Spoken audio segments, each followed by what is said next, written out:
मृत्यु एक ऐसा सत्य है जिसे कोई टाल नहीं सकता। पर क्या मृत्यु ही अंत है? नहीं। गरुड़ पुराण कहता है, मृत्यु के बाद आत्मा की एक लंबी, रहस्यमयी और कभी न भुलाई जाने वाली यात्रा शुरू होती है। ये यात्रा सिर्फ 13 दिन की नहीं, बल्कि एक युग जैसा अनुभव देती है आत्मा को। पहला दिन, आत्मा शरीर से अलग होती है। मृत्यु होते ही आत्मा शरीर से अलग हो जाती है, लेकिन उसे इसका अनुभव तुरंत नहीं होता। वह अपने शव को देखती है, रोते हुए परिवार को देखती है, पर कुछ कर नहीं पाती। गरुड़ पुराण कहता है, आत्मा भ्रम की स्थिति में रहती है। उसे लगता है कि वह अभी भी जीवित है। दूसरा दिन, मोह का त्याग आरंभ। अब आत्मा को धीरे धीरे एहसास होने लगता है कि वह मर चुकी है। मोह, ममता, घर द्वार, धन दौलत सब छूट गया है। यमदूत उसे घेरे रहते हैं, लेकिन तुरंत लेकर नहीं जाते। तीसरा दिन, पिंडदान की पहली क्रिया। इस दिन घर वाले पिंडदान करते हैं। यह आत्मा को नए शरीर की ओर जाने की पहली ऊर्जा होती है।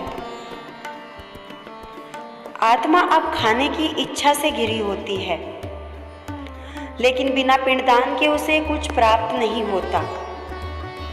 चौथा और पांचवा दिन, यात्रा की तैयारी। आत्मा अब यमलोक की ओर जाने को तैयार होती है।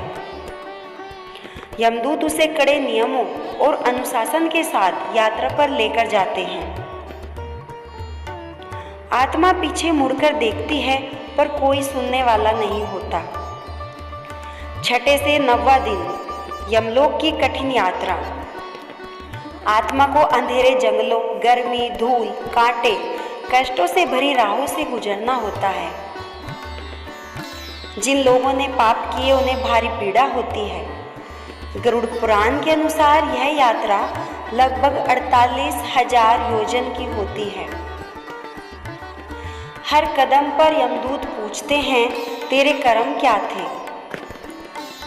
10वां दिन, पिंड का पुनः दान और पूर्वजों की यात्रा में सहयोग। इस दिन किया गया पिंडदान आत्मा को बल देता है। इस दिन आत्मा को अपने पूर्वजों की झलक मिलती है, जो उसका मार्गदर्शन करते हैं। यह एक भावुक क्षण होता है, जहां आत्मा पहली बार महसूस करती है कि वह अब अकेली नहीं है। 11वां दिन, यमपुरी के द्वार पर पहुंचना। आत्मा अब यमपुरी के पास होती है। यमराज के दूत उसकी पूरी जिंदगी का लेखा जोखा लेकर तैयार रहते हैं। एक अदृश्य दर्पण में आत्मा अपनी सारी गलतियां और पुण्य देखती है। और फिर आता है 12वां दिन। 12वां दिन निर्णय का दिन होता है। अब यमराज आत्मा को अपने पास बुलाते हैं। गरुड़ पुराण में कहा गया है, यमराज क्रोधित नहीं होते, वे न्यायप्रिय होते हैं। आत्मा के कर्मों के आधार पर उसे नरक, स्वर्ग या पुनर्जन्म का रास्ता दिखाया जाता है। 13वां दिन, अंतिम विदाई और आगे की राह। इस दिन आत्मा को अंतिम विदाई मिलती है। यदि पिंडदान, श्राद्ध सही से किए गए हैं, तो आत्मा को शांति मिलती है और अपनी यात्रा जारी रखती है।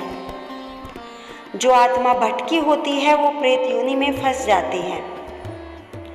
गरुड़ पुराण कहता है, 13वां दिन आत्मा की मुक्ति, शांति और अगली यात्रा की अनुमति का दिन होता है।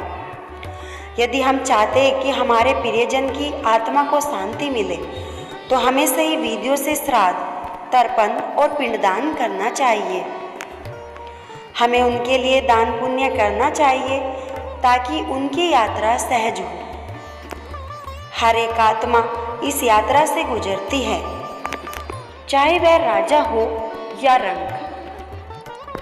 मृत्यु के बाद की ये 13 दिन की यात्रा सिर्फ आत्मा की नहीं होती, ये हमारे विश्वास, हमारे कर्मों, हमारे संस्कारों की भी परीक्षा होती है। जो इस यात्रा को समझ गया उसने जीवन को सही रूप में जीना सीख लिया। अगर आपको यह अच्छी लगी हो तो लाइक करें, वीडियो को शेयर करें और हमारे चैनल को सब्सक्राइब करें। आपको प्रतिदिन गरुड़ पुराण के अलग अलग अध्याय सुनने को मिलेंगे।